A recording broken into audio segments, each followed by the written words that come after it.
Over the past 6 years, Business Studies Head of Department Jill Wright has overseen a 300% rise in GCSE attainment, from 28% A to C to an impressive 85% A to C.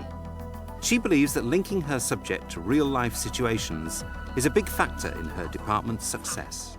Senior management are very dynamic, and the head has supported me in my ideas of how I wanted to take the department forward. So we've moved from a department that offered 1 or 2 subjects to a department that really has a major impact on teaching and learning in the school and achievement. This programme looks at how Key Stage 4 pupils at Brighouse High School in West Yorkshire learn some of the fundamentals of business life through a game about the price of cakes. It's a model which introduces the ideas of cost types, revenue, profit and price setting, abstract concepts which can be difficult for pupils to engage with using traditional methods. Good afternoon, everybody.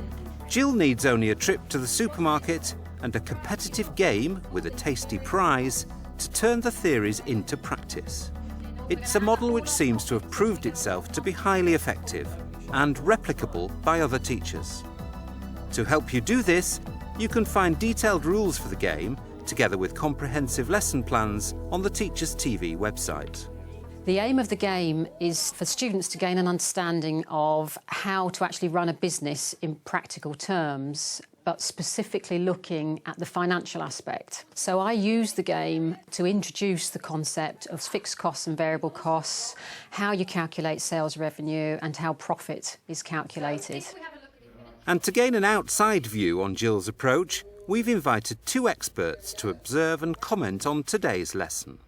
Duncan Cullimore, Chief Executive of the Economics and Business Education Association, and David Hall, Senior Lecturer in Education at Manchester University and best-selling writer of texts for both pre- and post-16 business studies courses.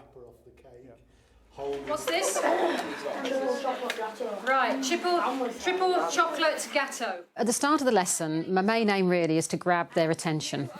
And I say to the group that there'll be 4 or 5 companies competing against each other, and this is what they're going to be making, so that they've actually got a visual view of what the product is. I also tell them that the team that actually win the game that we're going to play will actually have the opportunity of eating the cake at the end of the lesson, so it's a little bit of motivation in there. I really liked where she got the box out and they got the cake out and just sort of, perched it on the end of her fingers and just sort of said, well, here it is. The visual elements of the learning were there for those children that's particularly important to.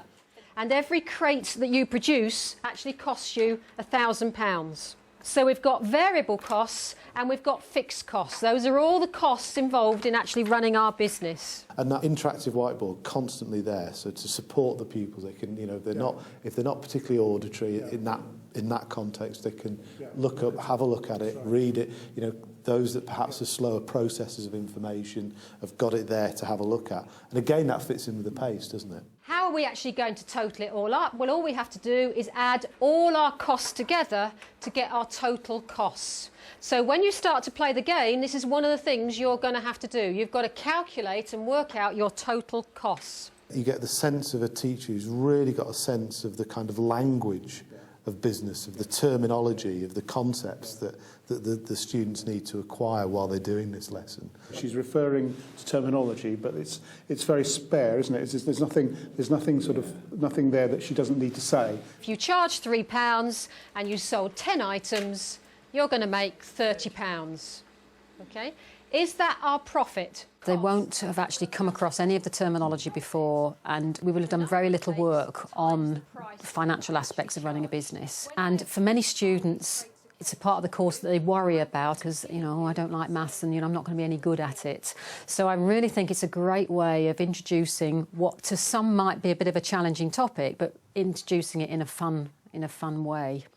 So when I agree to buy these crates of cakes off you, I'm going to be giving you sales revenue. That's what the term actually means. She began by explaining what sales revenue was, didn't mention sales revenue, but she had the interactive whiteboard with sales revenue up there, and then gradually led into an explanation of sales revenue. And again, it's pacey, very direct, very sharp. you're going to have to decide how many crates you're actually going to produce and also how much you're going to charge for each crate.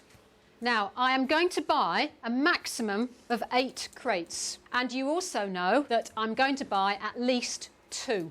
Now, how many I buy is going to be based on your price compared to the other group's prices in the room.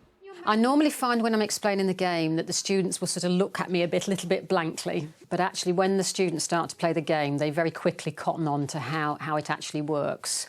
But I do think it's important for them to have that explanation before they actually start playing the game. And Jamie. Following her short opening explanation, Jill carefully divides the class into 4 groups. Taylor and Lucy. And over in the other corner, Danny. I don't give them a choice about who they work with. I tend to mix them up so that I've got a mixture of people who I know will sort of lead the group forward, somebody that's hopefully, you know, reasonable at maths, so that they're mixed ability groups. It's very interesting the way that she's choosing the children, because in a game like this, it does require a certain ability to actually make decisions and to work in teams. You could end up with some groups that might not actually work together well. She's chosen them and she's probably moved a few around so that they'll work to the optimum level. And I think she's done that with good reason. Remember, this is a practice go, so if you make the wrong decisions, it won't matter. I like to have a practice round just so that they all get a feel of what they're doing and how the game actually operates. 9. OK, so at the end of this round, Naya Bulber would have been in the lead. Yes? But it's only a practice run, OK? If I've got one group that I know will struggle with the finance, I will just put their details on the board and I will use their groups as the example. But I will go through the first set of calculations with the class. And your sales revenue is the number of sales, the number I bought, times your price. In this case, 5 times 4,000, sales revenue of 20,000. But as soon as I think they're able to actually just do the calculations without my help, I will let them get on with it.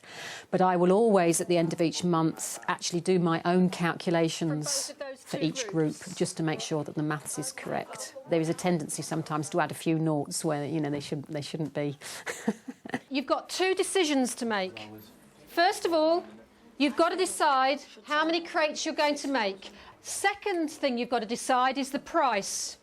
Now, for the price, you can charge anything between £1,000 and £10,000. It's all about exploring the reasons why firms charge different prices, what the impact is on the profit, and sharing that with your peers. And each person will come up with different ideas. It's a very accessible simulation from that point of view. And there are very few children that can't get into this and can't get motivated by it. I don't think we should do the same. We should do 5 and 8. I know, 3 and 8. I was thinking of charging more. Couldn't we do like 10 at 3? Try and get away with it. It's interesting that so many of them have got an opinion, Yes. you know, about what price they ought to charge and how many they ought to produce. That there's the opportunity for all of the pupils to contribute to that discussion. Yeah. And they're competing with each other, which also motivates them. Think what happened last time, because that might influence your decision this time. What are you doing? She doesn't actually push them too hard into a certain strategy. She's dropping some clues and some hints in just to try and steer some of them back onto the right way of thinking about this. I reckon we should do 7 and 5 again, because last time she bought 4 and we made the largest amount, and she could have actually bought 5 if there'd another big group done 7 as well. They're really trying to work it out between themselves. There's lots of buts, if, and different opinions. It's looking at what the competitor might do, and it's that. And I think that's the beauty of this game, that it is very simple, but it does put them in the position of a business person actually having to think about the competition and what the competition is likely to do and what the impact of that is going to be on their sales. HTAFC, they charge 9,000. There are inevitably 1 or 2 in each group who are very quiet. And for a teacher, it's very difficult to balance that and to ensure that all are having a kind of equal contribution, a real challenge. And you can see that it's not quite happening here. They are interested in what's going on. It's not as if they become disengaged. It's just that they're probably shyer and less confident members of the groups. I wonder if a strategy here might have been for each individual to have been responsible for producing the results for the group to the teacher for each of the different rounds of the Gatto production. Yeah, gives them all the role and make sure that they're paying attention and they're doing something so they can absolutely. Profit is the most important thing in a business, really. If you're there to make money, your profit figure at the end of the day is the most important bit. But you can't work in isolation. You were making decisions about what you thought you ought to do and what you thought was best, but actually your profit was being affected by other people, wasn't it? What your competitors were doing was actually having an impact on what your success was going to be in your business. The game is good fun, and I want them to understand about how you calculate profit and how you calculate sales revenue, but you can't only look at the financial aspects of running a business. You've got to consider all the other issues as well. Right, Paul. That everyone else was like charging either too low or too high, so we decided to go in between, and it paid off. Right, good. So you'd actually listened to what everybody else had done previous rounds, so you were finding out what your competitors were doing, and then you decided on your price. OK, just to finish with, we're going to have a quick little game. There's going to be a question come up on the board, and all you've got to do is to say true or false. This is one of the parts where you get a real sense. I was saying before, my concern about the group work, maybe one or two individuals being left out in some of the groups. But here there's an opportunity for a much wider range to contribute and to be involved. Because she's actually going through the foundation of the lesson and then developing it, isn't she? Absolutely. She's asking questions. This came right at the very beginning of the lesson, and she then follows things through. They're learning when they're doing it, but often they don't know what they're learning. And at the end of it, you can actually get them to talk about it.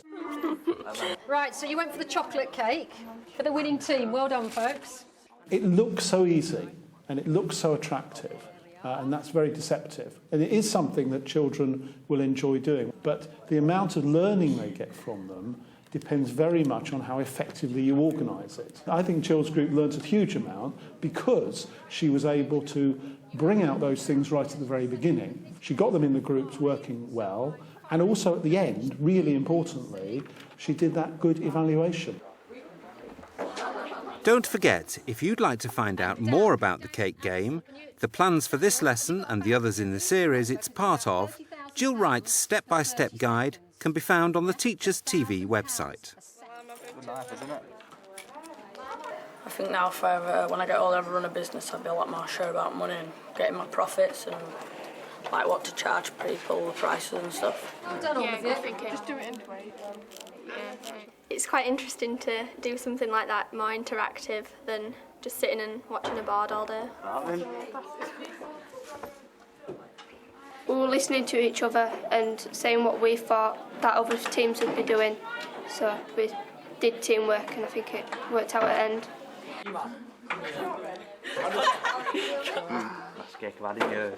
For me as a teacher, it really is good fun. I think it's good fun because I know the students enjoy what they're doing, and I know that it's a really effective way to teach these business principles. And I think the more we can use these sorts of activities to enhance our learning, the better, really. Far better than just reading out of a textbook and copying down a definition into your exercise book.